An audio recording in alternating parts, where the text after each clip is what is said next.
Regardez, c'est officiel. Le Real Madrid a fait une saison blanche. C'est ça ce qu'il mérite. Le Real s'impose aujourd'hui contre la Real Sociedad. Et la chose la plus triste, c'est qu'on va quitter une légende. Joueur le plus titré de l'histoire du Real Madrid va nous quitter officiellement. Top 4 des meilleurs milieux au monde de l'histoire à nous quitter. Le meilleur entraîneur de l'histoire de la Ligue des Champions, avec 5 titres gagnés, va partir du Real Madrid pour aller entraîner la sélection brésilienne. C'est officiel, Kylian Mbappé a gagné le soulier d'or, le meilleur buteur de la Liga. C'est franchement mérité. Avec un début de saison compliqué, il a fallu du temps pour l'adaptation. Dès que la deuxième partie de la saison a commencé, Kylian Mbappé a sorti tout ce qu'il a. Aujourd'hui, pour sa première saison, il a marqué 61 buts. Il faut juste que Salah ne marque pas un triplé face à Crystal Palace. Et franchement, moi je veux qu'il performe comme ça en équipe de France. Il y a 2 matchs, un aller et un retour contre l'Espagne. Et moi je veux voir ses performances contre l'Espagne. Une légende va partir, je ne sais pas où, mais le top 4 des meilleurs milieux au monde va nous quitter. Sinon les gars, dites-moi ce que vous en pensez. Passez une bonne journée. Kylian Mbappé, Erling Haaland, Ansu Fati un moment, Rodrigo, Vinicius Junior, Foden. J'en ai entendu des comparaisons sur Cristiano Ronaldo sur les derniers jeunes. Mais la vérité, quand je regarde cette photo, malgré que je suis un Barcelonais, je me dis, mais en fait, un joueur de foot qui aura l'aura de Cristiano Ronaldo, le flow. Regardez-moi cette photo. Je me dis, en fait, ça va plus exister. C'est impossible. Quelqu'un qui aura son aura, son flow, sa détermination, son niveau, les grands moments de Cristiano Ronaldo, les grands rendez-vous.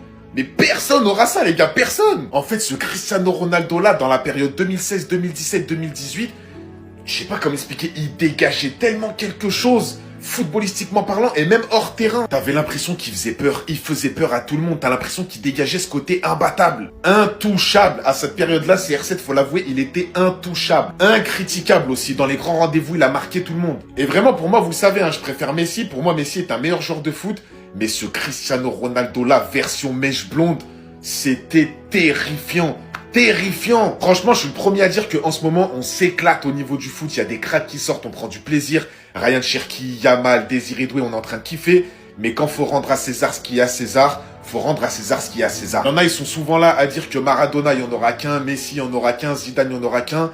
Cristiano Ronaldo, il n'y en aura qu'un, que vous le vouliez ou non. Avoir cette élégance, cette aura, tout en mettant des bangers dans des grands matchs et en prenant des ballons d'or, j'attends de voir, j'attends de voir. Bombasso, le Real Madrid prêt à réaliser encore un très gros coup sur le marché des transferts. Après l'annonce choc du départ de Luka Modric, une légende vivante du club, Real Madrid a déjà trouvé sa prochaine cible pour le remplacer. Un mixte de Toni Kroos et de Luka Modric, c'est bien Vitinha. Oui, vous avez bien entendu, le maestro du PSG est dans le viseur des merengues. Jeune, technique, intelligent, capable de faire le lien entre le milieu et l'attaque, ce qui a beaucoup manqué au Real Madrid cette saison. Imaginez-vous, un milieu, Bellingham, Vitinha, Tchouaméni, Camavinga, Valverde en tant que piston sur le côté. Dans les commentaires, j'aimerais bien avoir votre avis. Moi, il y a une question que je me pose, c'est comment le Real Madrid va réussir à arracher Vitinha au PSG, en sachant que le PSG n'a pas besoin d'argent. J'ai de gros doutes sur la faisabilité du transfert, mais en tout cas, ça me hype. Dans les commentaires, donnez-moi votre avis. Et en fait, Théo, t'as raison, barre-toi du club. On t'en voulait, mais c'est pas toi le problème. Milan aurait accepté l'offre de Coman en janvier pour Théo sans lui en parler. En gros, ça veut dire barre-toi du club. Comment tu veux être surpris du fait que Reinders veuille se barrer, que Léao hésite à se barrer, que Théo pareil, que Milan souhaite prolonger Pulisic, mais que lui en retour dise non, je préfère temporiser et voir comment ça se passe. Quand les dirigeants de ce club, c'est ces guignols-là. Conclusion, faut les virer, c'est tout. Pour ceux qui ont loupé les nouvelles, Iglitar, nouveau directeur sportif de Milan, il est en train d'essayer de garder Léao. Tard lui a dit de rester branché et de continuer encore un peu, sauf que le problème c'est qu'en 2028 son contrat se termine, donc sa valeur va baisser. Le Barça le veut et surtout on lui a beaucoup manqué de respect, que ce soit les... Pardon, j'avais plus de souffle. Je disais que ce soit les supporters qui lui ont beaucoup manqué de respect ou les coachs qui l'ont souvent mis sur le banc alors qu'il mérite tous les joueurs des titulaires. Si ces joueurs-là veulent se barrer, les gars, faut les comprendre. Léo, on t'aime, merci pour les travaux. Théo, merci pour les travaux, on t'aime aussi, c'est pas grave si tu t'es fait cracher en interne, barre-toi au Real. Par contre, toi Reinders, si t'aimes tant le club que tu l'as dit, bah faut rester mon gars, ça fait que 2 saisons que t'es là, reste soudé mon gars. Si tout le monde se barre, on sera dans la merde. Bref les gars, dites-moi ce que vous en pensez du downfall de l'AC Milan. N'hésitez pas à commenter, à vous abonner, merci pour la force, restez branchés. Je te demande qu'une seule chose, Kylian. Une seule. Je sais que t'as un seul but du soulier d'or. Un seul, hein. Mais s'il y a penalty aujourd'hui, laisse-le tirer. Non, s'il te plaît. Laisse tirer le vieux père. C'est une question de respect. C'est, s'il te plaît, juste ça, genre, juste ça. Tes pichichi, c'est bon, le reste. Si c'est ça que tu voulais, tu l'auras pas, mon frère. Lucas, ton grand frère. Même si Carlo, il dit de tirer, ne tire pas. Donne. Je veux juste revivre ça une dernière fois. Goal de Lucas. Modric, on se casse la voix. Modric. vers l'heure de jeu, on le sort. Modric. Modric. Oh, les frissons. Il doit prendre son MVP. Il doit faire les photos avec le trophée. Les photos avec le stade. À la fin, on doit le porter, le sauter. Il faut qu'il fasse venir ses enfants sur la pelouse en danse. Por favor, Kylian, laisse ça en dehors de ta tête. On me connaît, toi, t'aimes les stats. À la limite, hein, à la limite. Sécurise d'entrée, genre. Vas-y fort. Tu plantes cash. Après, tu vas chercher ton péno. S'il faut dribbler même le goal pour qu'il y ait penalty, tu dribbles le goal. C'est le plus beau cadeau que tu puisses nous faire, Kylian. On s'en moque de tes buts contre la Sociedad, tes buts. Notre saison, elle est ratée. Foutu pour foutu. Faisons passer le respect avant tout. Vitinha au Real Madrid, impossible. Vitinha, c'est le genre de joueur qui a besoin d'un cadre sain. Pas de polémique, pas d'ego, pas de dès que t'as le ballon, tu me la donnes. Vitinha, c'est le genre de joueur, quand il a le ballon, c'est lui qui décide du tempo de l'équipe. À qui il la donne et quand il la donne. Vous pensez vraiment que Vitinha va aller au milieu de ce bourbier? Je dis pas que Vitinha ne peut pas jouer avec des grands joueurs, c'est pas ce que je dis. Je dis que Vitinha ne peut pas jouer avec des joueurs qui ont un ego surdimensionné comme ces quatre-là. Et nous, au Paris Saint-Germain, on l'a très bien vu. Il était pas à l'aise quand ces deux-là étaient là. Et même les gars, Vitinha, il est tellement heureux d'être au Paris Saint-Germain, il est tellement fier d'être au Paris Saint-Germain. Et même l'équipe qu'il a autour de lui, les jeunes joueurs qu'il a autour de lui, les égos qu'il a pas autour de lui. C'est exceptionnel pour Vitinha, pour son développement. Le trio qu'il forme avec Fabian Ruiz et João Neves, c'est l'un des meilleurs milieux de terrain cette saison en Europe, voire dans le monde. C'est exceptionnel ce que les trois nous proposent. Et Vitinha, c'est le plus important de ces trois-là. Donc non, Vitinha, son regard est vers l'avenir du Paris Saint-Germain et non le Real Madrid. Il ira jamais au Real, les gars, impossible. Les gars, peut-être qu'on s'est emballé trop vite avec Xabi Alonso. Reste là, je te dis pourquoi. Alors que l'idée de Xabi Alonso pour l'attaque est déjà claire, un duo Vinicius-Mbappé devant, il lui reste encore un gros dilemme. Est-ce que le numéro 10 ou le titulaire, ce sera Rodrigo ou Arda Güler? Malgré tout, je pense qu'on s'en doute un peu tous. Alonso est un grand fan d'Arda Güler, donc logiquement il aura sa place, mais attends, c'est pas tout. Jude Bellingham pourrait être décalé sur le côté gauche. Le milieu anglais pourrait connaître un nouveau rôle dans le système de Xabi Alonso. Il évoluerait côté gauche derrière le duo Mbappé-Vinicius dans l'axe. Moi j'ai déjà vu un Bellingham côté gauche cette année, ça s'est pas très bien passé. Après Alonso et Ancelotti, c'est pas le même système, donc on verra bien. Concernant la défense, Xabi Alonso aurait plus de chances de jouer avec 4 défenseurs au Real Madrid plutôt qu'avec son schéma préférentiel au Bayer Leverkusen qui était composé d'une charnière à 3 centraux. Pour moi, quand tu fais venir Alonso, tu le fais venir avec son système. Après, c'est sûr qu'un 4 défenseurs Alonso et un 4 défenseurs Ancelotti, c'est pas la même. Et pour finir, les gars, Xabi Alonso a prévu que les joueurs de l'équipe jeune aient un rôle à jouer la saison prochaine. On pourrait donc revoir des joueurs comme Victor Munoz, qui a été très pertinent lors de ses entrées en fin de saison. Merci pour tout, Carleto. Merci, merci, merci.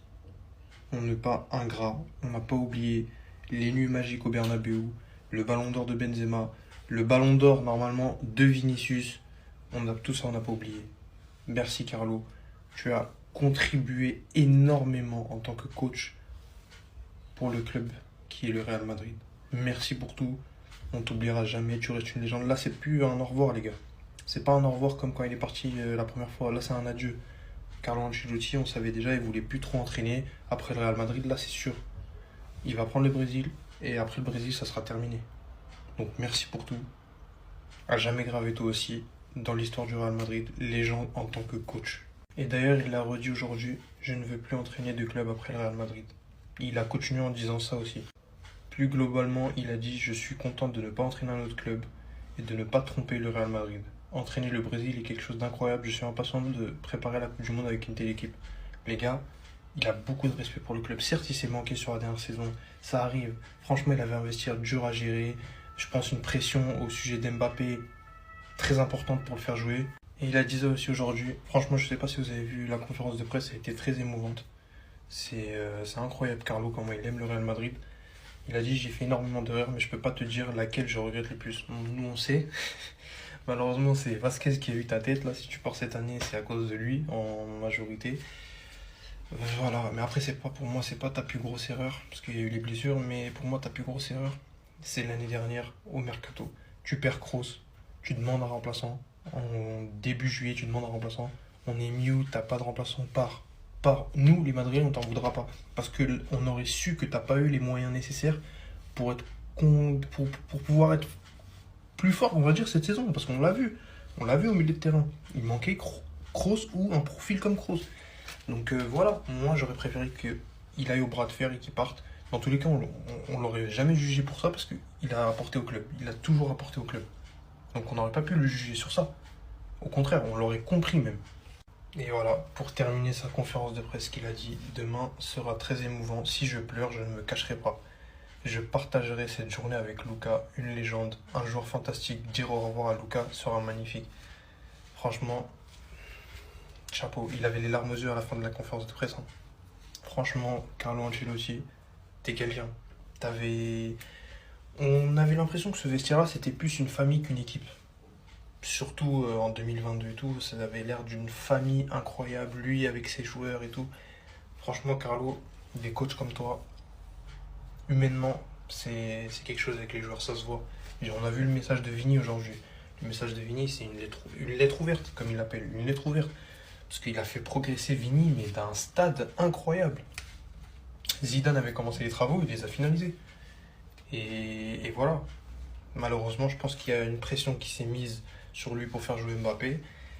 Et voilà. Moi, je pense que Carlo Ancelotti ne supportait plus aussi le climat au club d'avoir de la pression et tout. C'est pour ça. Voilà. Le palmarès de Carlo Ancelotti chez nous. On peut que te remercier et te souhaiter bonne chance. Les meilleures choses du monde avec la sélection brésilienne. On te souhaite de gagner la Coupe du Monde parce qu'on sera derrière toi et derrière nos joueurs du Real Madrid. Et voilà. Et malheureusement, c'est un adieu. C'est pas un au revoir, c'est un adieu. Peut-être que tu vas revenir travailler au Real en tant qu'ambassadeur. Mais cette fois-ci, c'est un adieu en tant que coach. Voilà. La famille, n'hésitez pas à vous abonner, à liker et à réagir en commentaire. On est ensemble à la Madrid. Vaut mieux un joueur créatif mais irrégulier ou un joueur fiable mais sans éclat de génie. Tu lui demandes de faire A, il va faire A, il va pas faire A plus B plus C. Parce que d'un côté, t'as un mec, il est créatif de fou, mais tu sais pas s'il s'est levé du bon pied aujourd'hui, il va te faire le match de sa vie ou il va être transparent. Je vais prendre l'exemple de Vinicius Mbappé. C'est des joueurs, ils peuvent être éteints tout le match, mais l'entraîneur, il va jamais le sortir parce que tu sais jamais avec eux. Ils peuvent t'inventer un dribble et t'envoyer une frappe en lucarne et faire oublier tout le match de merde qu'ils ont fait. D'un autre côté, t'as un mec, tu vas lui demander A, il va te faire A, tu vas lui demander B, il va te faire B. Et rien de plus. De nos jours, tout le monde parle en stats. Et quand je regarde les stats d'un mec qui prend pas de risque, et bah, ses stats, elles sont bonnes. Il a pas beaucoup de déchets. Et quand je regarde les matchs, le mec est chiant. Est-ce qu'un mec qui peut te changer un match en une inspiration venue de nulle part vaut pas mieux qu'un mec qui a 90% de passe réussite? Moi, personnellement, je suis du côté du joueur créatif. Je peux pas en vouloir à un mec de tenter de dribbler tant qu'il fait pas ça de manière bête. À force de tenter, tu vas finir par passer. Tu vas pas te faire pocket pendant 90 minutes. Je sais même pas en joue qui aujourd'hui, mais Dieu merci, c'est notre dernier match. Parce qu'on a trop souffert, on en a marre, ça y est. Guettez les Fran Garcia, Jacobo Ramon, Valero, Lucas, ça c'est les défenses du Real Madrid. Et devant c'est pas mieux, hein. Guettez nos ailiers. Dani Ceballos, Arda Güler. On n'est plus à ça près, gagner ou perdre, mais allumez votre télé. Juste pour ça, allumez votre télé s'il vous plaît. Vous voyez ce moment où ce monsieur va sortir vers l'heure de jeu, la 70e, et qui va passer en applaudissant, larmes aux yeux. Et je vous jure hein, que je vais pleurer. Non mais j'assume. Faut pas faire les warriors dans ces moments-là. Il y a des gens qui en valent la peine, ouais.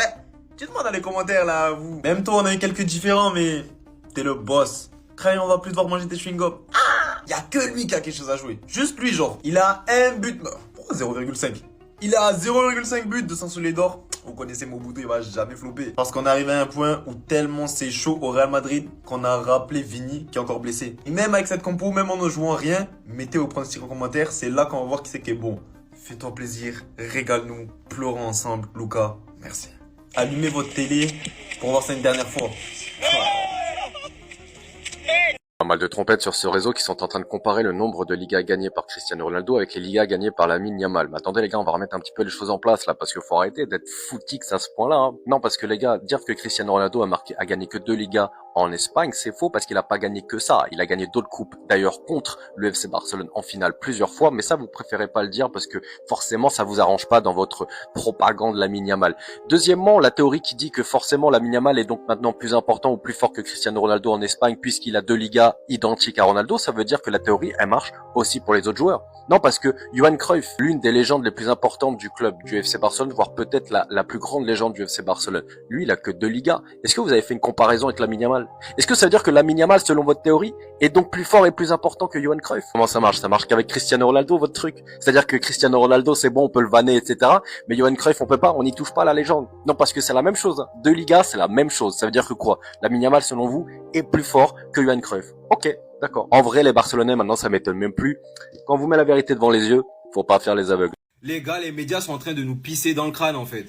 Rodrigo n'a pas l'intention de quitter le Real Madrid. Rodrigo est complètement déterminé à retrouver sa meilleure forme et à regagner la confiance des fans du Real Madrid. Rodrigo est sûr qu'il peut gagner la confiance de Xabi Alonso et être crucial pour le Real Madrid. Finalement, il pourrait partir seulement si Xabi Alonso lui dit qu'il n'y a pas de place pour lui. Sinon, Rodrigo devrait bel et bien rester au Real Madrid. Tranquillement posé dans sa capsule, ça a commencé à inventer des rumeurs sur lui.